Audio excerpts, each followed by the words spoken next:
Yeah, but it is entirely about driving behavior. And in, 20 years of working in sustainability, it's the human behavior thing that just like falls off everybody's radar when ultimately that's what it's all about. If there's so many scientific reports and studies and really advanced technology stuff that gets done. And, like if it doesn't actually get humans to do a thing, it's kind of fails. Hi, Smart Community friends. In this episode of the Smart Community Podcast, I have a fascinating conversation with Katie Patrick, an environmental engineer, software designer, author, and co-founder of two environmental database startups, Energy Lollipop and Urban Canopy.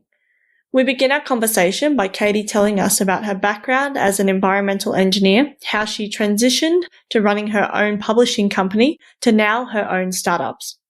Katie then shares with us what a smart community is to her and her passion for environmental data. We then talk more about environmental data and how it can help drive change in human behavior before Katie talks about her interest in behavioral psychology. Katie then shares with us her two startups and the work they are involved in, and we talk about her transition from a more conventional style of work to the startup space, before discussing personality types and the value different personalities can bring to an organization. We talk about the basis of Katie's book, How to Save the World, and how important it was for Katie to deliver her complex messages in the book in a readable way to her audience. We finish our conversation discussing the emerging trends of granular data and data-to-data comparisons.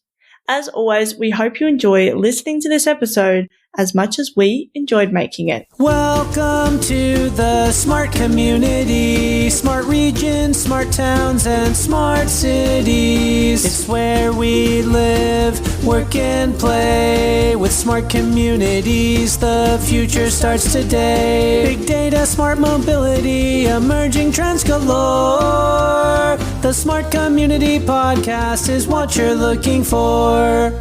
Hello, Katie. How are you today? Hi, I'm good, thank you. I'm over on the other side of the world in San Francisco. Yes, I'm very excited to have this conversation across the ocean. So let's jump straight in. And can you tell us about your background and what you're passionate about? My background is I am an environmental engineer, which I just found out that you are as well. So he's here for our Earth engineer people. So I grew up in the Mornington Peninsula in Melbourne, and I figured I'm talking to an Australian, so that might actually be meaningful for some people listening. Always cared about the environment, went into environmental engineering, worked as a green building engineer, and then I started a publishing company called Green Pages, which some people might remember, the magazines and publications that are out in the 2000s, and have been working on environmental data-based technology in Silicon Valley since then. Yeah, wow. So you're obviously very passionate and I don't even know if I like the term passionate anymore, but I think I'm still using it. But the purpose of why you do what you do is the environmental side of things, right? Yeah, primarily I've always cared deeply about nature. It's also my job and my profession. So yeah, I don't know if really passion was really where it came from. It came from being very disturbed about what was happening to the planet. As a child, like on the news every night, there was the whales being shot with harpoons and you'd see trees being cut down. And this was very upsetting to me. So it originated from this concern about really wanting to do something and being quite outraged about what was going on the planet. But then over the years, it becomes something more substantial than that. It's a really big intellectual period of mastery. Like this is such a complex and fascinating topic to work on. And it goes far beyond the scope of passion. It's kind of like this great chess game of all these pieces. And it's really quite tantalizing when you get into the complexity of it. And I think that's what makes it fun and makes it what it's such an exciting profession to be a part of. Yeah, no, I agree. And I think putting it like that, it's more than a passion.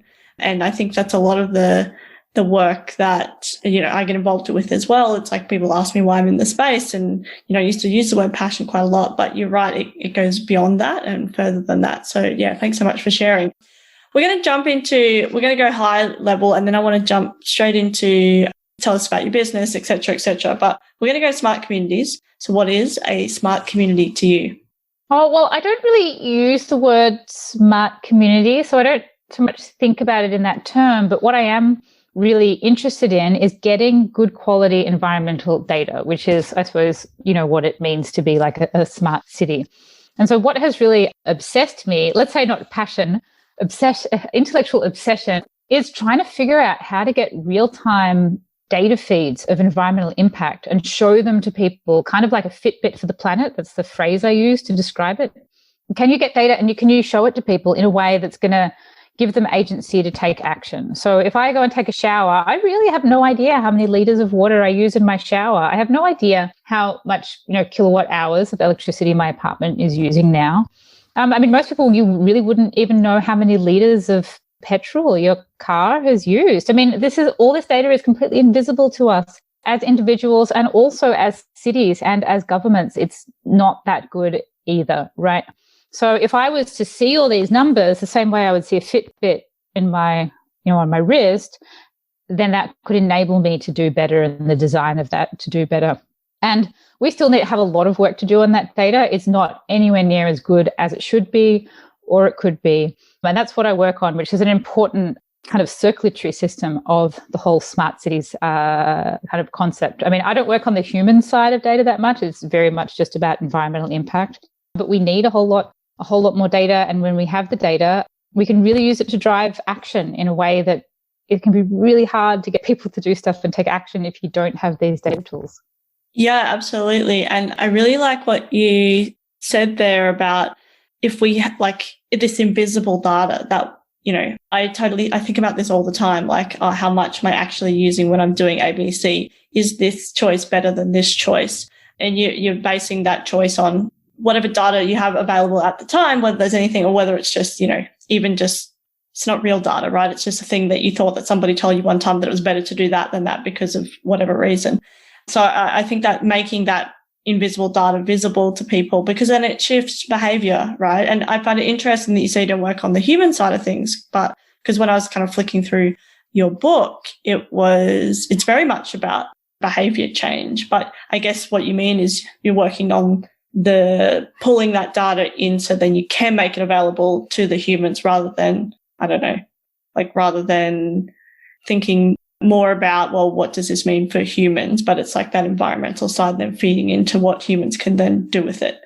Oh, yeah, it's very much about humans in terms of human behavior. But what I meant by saying that was I don't so much focus on social ills. I don't look at the data around the elderly or around blind people or disabled people. So there's a lot of data also around human health and social issues and poverty and that kind of thing. That's just not kind of what, and so there's a whole lot of smart city orientated technology around supporting people in that sort of human dimension. I only look at it in terms of how does it help the earth, how the humans kind of interact with environmental impact. Yeah, but it is entirely about driving behavior. And in 20 years of working in sustainability, it's the human behavior thing that just falls off everybody's radar when ultimately that's what it's all about. There's so many scientific reports and studies and really advanced technology stuff that gets done. And, if it doesn't actually get humans to do a thing, it's kind of fails. So there's very few people working on the environmental behavioral psychology design of things. And I think that's a tragedy. And I'm kind of bummed that it took me 15 years working in this profession and go to all the conferences and really being a part of everything before I worked it out. We didn't learn about it at school. It wasn't in the vernacular. It's a kind of a very nascent movement. And I don't think it shouldn't be. I think it should be the first time you start learning about sustainability. You want to get on top of what, environmental behavior design is about. Mm-hmm. Okay, well, let's talk a little bit more about you and tell us about your company or companies that you're working on at the moment and tell us what they do. Well, I'm working on 2 startups. So they are small and nascent. Don't want to oversell them that it's a big corporation with hundreds of people. But one of them is called Energy Lollipop. And it's this whole idea of Fitbit for the planet. Let's show people the data, and then the data can be designed in a way that gives people agency to change rather than just being some random top green tips, that someone tells you, like you mentioned. And we have a Chrome extension that you can download if you just type in Energy Lollipop Chrome, and it shows you in real time the carbon emissions of the grid. Now, it just has California at the moment, and a lot of people here listening won't be in California, but still download it anyway, because it's really interesting to see how the California grid operates, in that its carbon emissions go up during breakfast time when people are all getting up, but then it goes right down because there's a lot of solar installed in California. Actually, so much solar that there's too much solar power on most days, and they have to actually shut it off. And then in the evening, it goes right up again. And so then have a look at the Australian data. So it's not in our extension yet, but you can find it in other ways. And unfortunately, Australia is not anywhere close to California's solar. So I think it would be good to compare them. That's a gamification tactic we can do with data. We can actually be like, you know what, the climate in California is kind of similar to Australia. There's really no reason why we shouldn't have all the solar power that, back in Australia that California has. And then we also made another Chrome extension, an app that then goes even deeper using your own like smart meter data of your own kilowatt hours to show you the carbon dioxide of your own home. And that was really interesting, adding the color and gamification techniques like, badges and leaderboards and social comparison. We were getting up to 70% of CO2 reduction in a home just by people doing behavioral changes, small appliance changes and stuff like that. And we also have an outdoor light. So it would be like out on the street. So we're getting the first one arriving from the manufacturer in a few weeks. I'll be really excited to see that. So you could see like your whole town's CO2 emissions in real time out in a big light, it's going to be really fun to see that come out. And the other one is called Urban Canopy, which takes satellite imagery during the peak of summer when cities get really hot and maps it out. So you can get a high resolution map of surface temperature. And nobody's really been putting data out that. It's been quite recent, only recently when the technology has been available to get temperature photographed from space. And it's currently in a very difficult to access way on NASA's website. But if you treat the data properly, if you're nice to the data, treat it nicely, polite, draw it out, put it through some processes, you can make it look quite beautiful and make it in a public web format that's easy to access. So that's what Urban Canopy is doing. Yeah, nice. I was just downloading the extension, and yes, it's very easy to do. I just did it right then, and I can see. One click and you got it. Yeah, and other than I had to sign in to my own thing because I wasn't signed in. But yeah, pretty much one click, and now I can see California's grid, which is, super interesting. Thanks so much for sharing that. Both of those sound really fascinating and I think really valuable tools for both individuals and at that government level, like you said earlier, having the Fitbit for the planet. So, maybe I can make a better decision, but also then that data can be available to governments and authorities and people that are responsible for making these maybe small decisions, but actually have a really, really big impact on emissions and those type of things as well. So you've been doing this for, maybe you've been an environmental engineer for 15 years, you said, and then you've kind of shifted into this more data space and startup space now. How did you find that transition, moving from more traditional, potentially engineering side of things into the startup space? Well, it's a bit of a long story. I mean, the last job I had as a legit environmental engineer was when I was, 24 years old. So that was 16 years ago. Well, I actually kind of got fired from that job because I was really unhappy. It was a great company. They said it wasn't the problem with the work. It was just basically a problem with me because I kept crying at work. I was just really so unhappy doing that kind of green building work. It was really boring for me. And I'm an intensely creative, intellectually curious person. If I'm not just constantly feeding like Cookie Monster on creative ideas and learning things, I go to parties and I read academic reports in the corner. I'm talk to everyone. I'm hi, everybody. Okay, got to go and read my paper now, Anyway, that goes down in Silicon Valley. That's quite a normal thing to do in Silicon Valley. People just go to parties and they all just sit there and write code next to each other. But so conventional environmental engineering just wasn't a personality fit for me, just doing that type of work. So then I started my own media company, Green Pages, and that was very thrilling and it was quite successful at the time. And it did well for quite a few years. So that was that transition that was kind of somewhat forced upon me by the world. It wasn't really my decision. And I had a really wonderful run with the publishing company for a while. But then in 2010, we had a recession and the whole media landscape was changing. And so that didn't really, it sort of came to its end. And then I didn't want to do it anymore anyway. And so I moved to Silicon Valley to do a more intense, technical work. And so the shift from running a publishing company to trying to make it in Silicon Valley, I mean, that was really, really challenging. I mean, came from a very successful place in Australia where I was, regularly in the news and radio, and I had 20 full-time staff, and I had venture capital funding, and I lived in Surrey Hills in a cool house in Crown Street, beautiful neighborhood, going to the beach, really well connected in Australia, to having to really start all over again in Silicon Valley, start right at the bottom, and nobody cares who you were back wherever you came from. People care if you went to Harvard and if you, sold your company to Google and if you're friends with Elon Musk. And I really had no social traction at all, and I wasn't like 20 something anymore. I was 30 something. So I was kind of old in the Silicon Valley kind of scheme of, young people startups. And it took a really long time. It was really difficult for me. I had to almost like completely reinvent myself and start from primary principles again about, what I was really motivated about, what I really cared about, what I wanted to do with my life, and sort of start from scratch and sort of build up this whole new body of knowledge, which I did. And I just sort of nutted away at it for years until it kind of started to work out. It was a bit left field question, but I'm so interested because I was also like I was civil and environmental engineer, and then, shifting into, I guess, a more agile space, more, startup tech, et cetera space. And yeah, I also had it nearly kind of forced on me. Well, I guess I set up the environment that it has to be forced on me, if that makes sense. I manifested it to be that I had to make a decision because I started the podcast and I couldn't be a public servant at the same time as having a podcast. And so that was the decision to be made. Okay, I'm going out on my own. And it's not that I had a terrible time or a terrible job. It was a great job, but it was, just moving into something a bit bigger and better. And I was also very, always an intensely curious person and creative person as well. And so, I can definitely relate to, like a Cookie Monster situation where I'm just like, I need more information, bring it here. Like, people think I'm a bit crazy for studying a master's of data science full time, as well as doing everything else.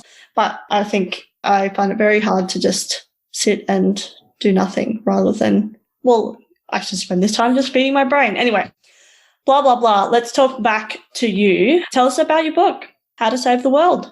But I just wanted to respond to what you were just saying, I think that, it's a real shame that conventional employment doesn't really cater for creativity. They say that we want innovation and we want creativity. But if you're the one that's kind of like, perhaps you're a little kookier than the normal person, but people have different brains, right? And some people are really good at being that structured 9 to 5 person. And the person who might be a bit more creative might be a bit less good at that. But they also bring so much intelligence in a different sort of way to the table. Like you're able to take mental risks. You're able to come up with ideas that nobody can think of. You don't mind failing. You're like, cool, I'll work at something and I'll look dumb in front of everyone just to try an idea. I don't care. You're able to think in such a different way. And it's a real shame that more conventional employment doesn't sort of account for that. At Google, they have the 20%, you work 4 days and the other 20%, you kind of do your own thing. I mean, I think all employers, government and industry, if they were a bit more flexible around different personality types and different creative types, we could have all these different types of people feeding more innovation in, instead of having to make these drastic choices that I have to be all indie and self-employed or a startup, or I have to like work the conventional, 9 to 5 and not express myself at all. I mean, it really shouldn't be that black and white. I think we'll see more of it too, and something not intentionally bring it back to smart communities, but in this space, it's like people actually have to think differently because we need traditional organizations, we need startups, we need all these different people involved in the conversation. But first of all, we have to think that it's possible that we can have a different conversation like we were just talking about without making some drastic change that they can't, be a public servant as well as do something else.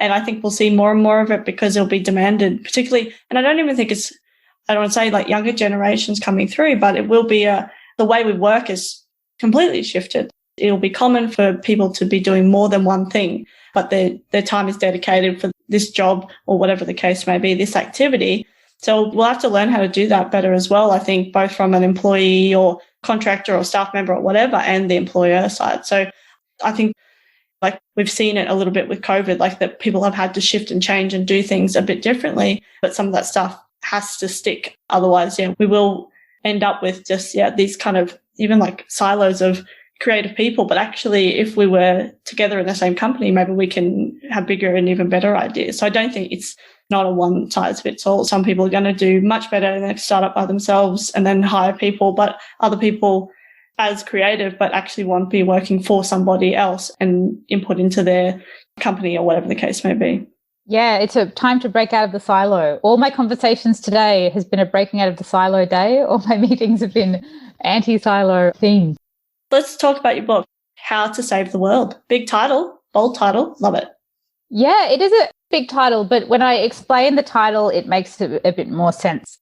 So a few years ago, about 7 years ago, I got really interested in this idea of using environmental data in a game-like sort of environment, the same way that you would get, social media notifications. You get a little red dot, you get a ding, and I was like, maybe we could do something like that for like if you recycle or if you save energy, that kind of thing. And I started to put it together, and I was like, oh, let's just like, you got to get the data, and then you've got to like show it in a feedback loop, and then you've got to give somebody like a prize. You have to like reward them, and then you have to kind of make it like a journey, kind of like a movie or a game. And then people need to like get to the end. You need to like track that, and then you win. Then you win at the game, And so I put it into this PowerPoint presentation called How to Save the World in 10 Steps. And I was like, step 1, you do this. Step 2, you do this. Step 3, you do this. And you could apply this kind of framework to any kind of social or environmental good kind of change, like how to bring in this sort of game-like thinking.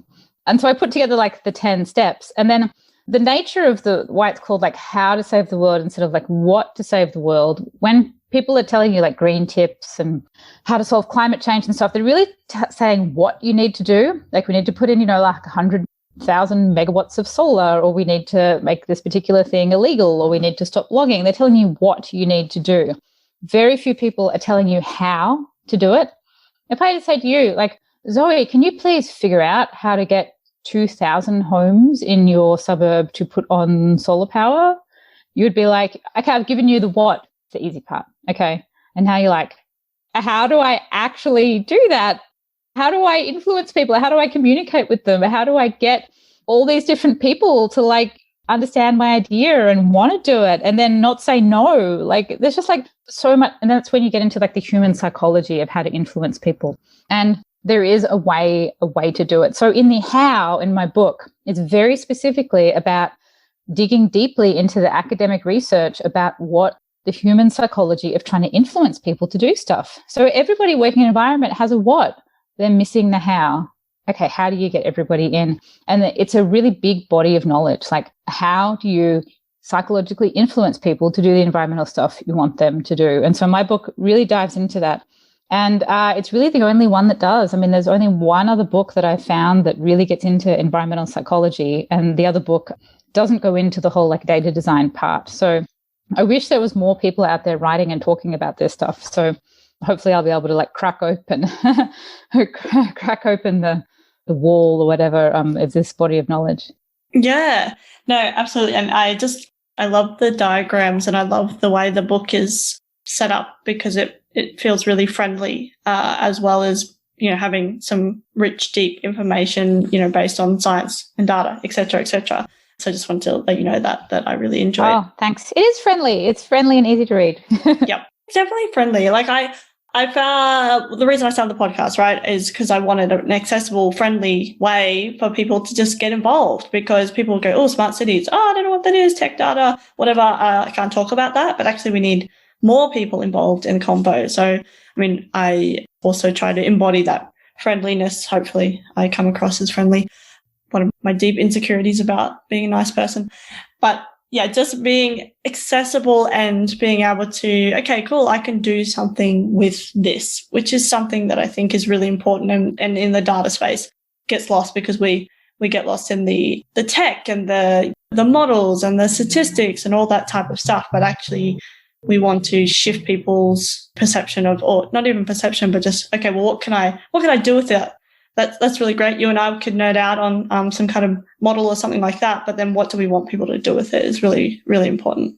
Yeah. And even just like making something friendly, which is a nice way to say it, is like, it's actually like a talent. Like, it's being a good communicator, like putting like a whole bunch of charts together on somebody and then writing in really academic language, using a whole bunch of abstractions, squishing all this information on the page.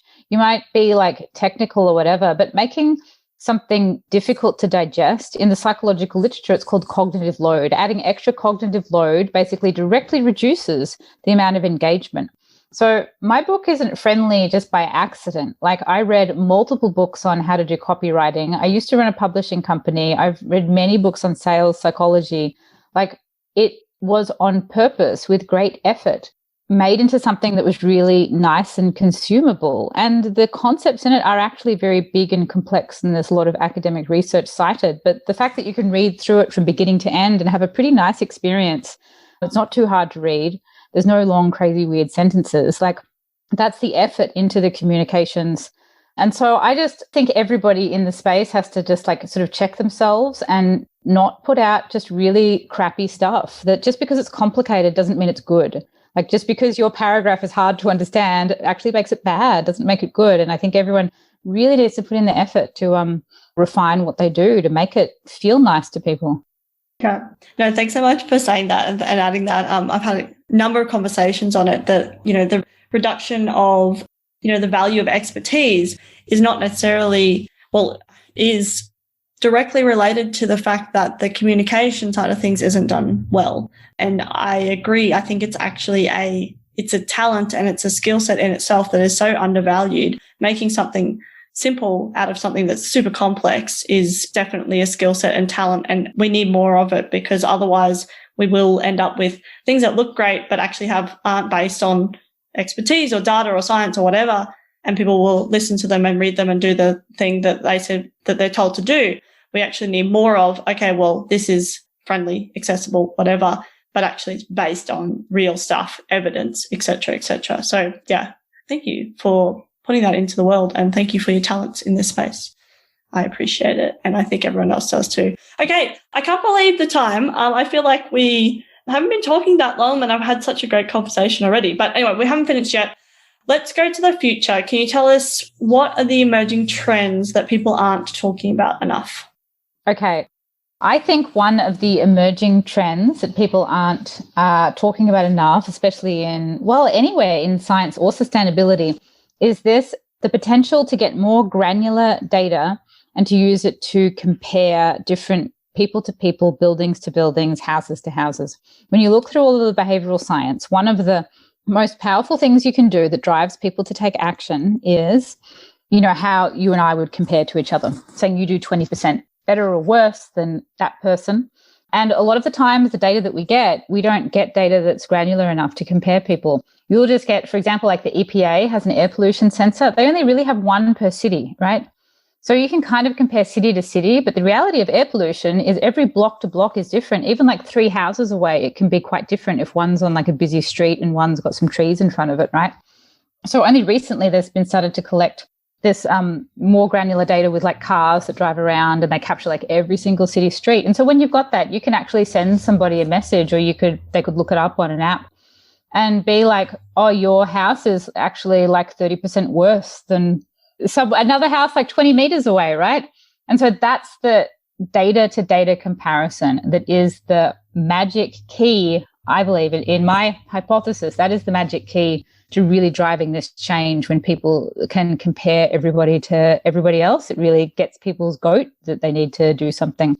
And if more people understood that, there'd be more investment in trying to get the granular data, and not just get the data, but actually just communicate it, you know, trying to get everybody's, you know, email address and text message so they could actually like send them that little chart, you know, or sending it in the mail, or making just sure everybody knows about it, and then it sort of drives action. So yeah, the relationship between collecting the data, which is a scientific job, and then the other half, which is communicating the comparison in a way that sort of gets people all sort of razzed up to take action, and then measuring that action and being like, cool, we got like 20% of people to do the thing we wanted them to do.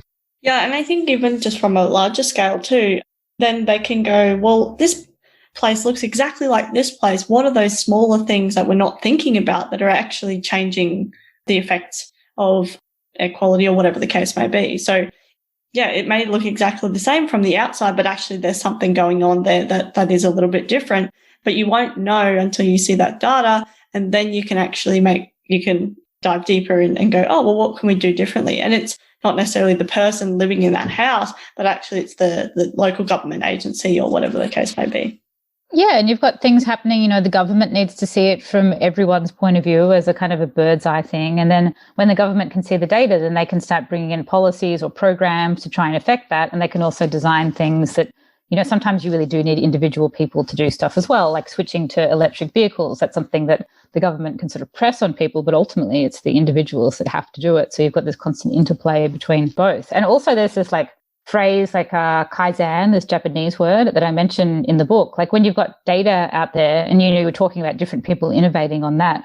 When you've got data, people can start innovating to try and change the data. They're like, okay, we tried this, did it work? We tried that, did it work? And coming up with, it encourages solutions-based thinking, innovation-based thinking, instead of just outrage type of thinking, which, I'm not really that interested in, or people just not really doing anything, or people not even knowing, working on the wrong thing because they didn't get it right. If they've always got the numbers, we can always be working in that causal mechanism and constantly innovating how to shift that number. Mm-hmm. Okay. Well, Katie, it's been so great to chat with you. I feel like we could chat for a long time and we should definitely have another conversation. But for this interview, we'll wrap it up there. And I just have one last question, which is how can people connect with you? Well, they can, as I mentioned before, please do go onto the Chrome extension and download Energy Lollipop and have a look at that. It's really interesting to watch for a few days. And you can go to energylollipop.com and sign up. And if you're interested in having it in Australia, get in touch with me. We can build it for, any grid. It doesn't have to be California. And my details are on my website, katiepatrick.com. I'm pretty active on Twitter at katiepatrick, and also have more behavioral science type of environmental behavioral science tutorials on Instagram. It's katiepatrickhello is my handle. Yeah, and just put your email address into my website. And so anything I do that's particularly exciting, well, I'll send an email out. Excellent. We will put all the links in the show notes so people can click away and find you. Thank you again for coming on to the Smart Community Podcast. Great. Thank you for having me. Talk soon. Bye.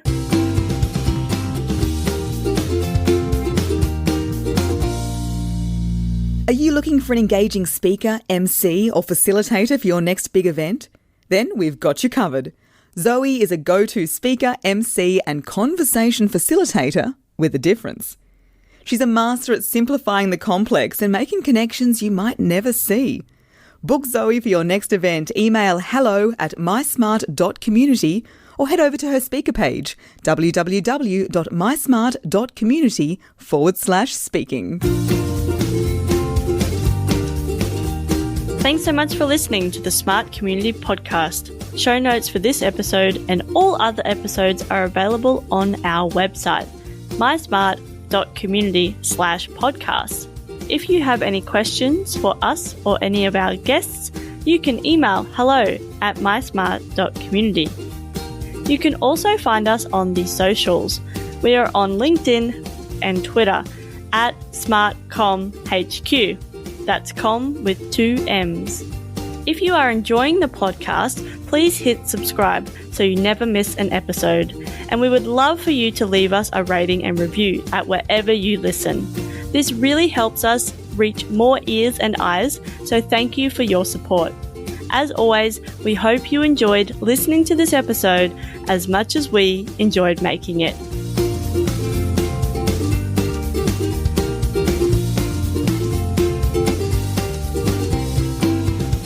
The Smart Community Podcast is what you're looking for.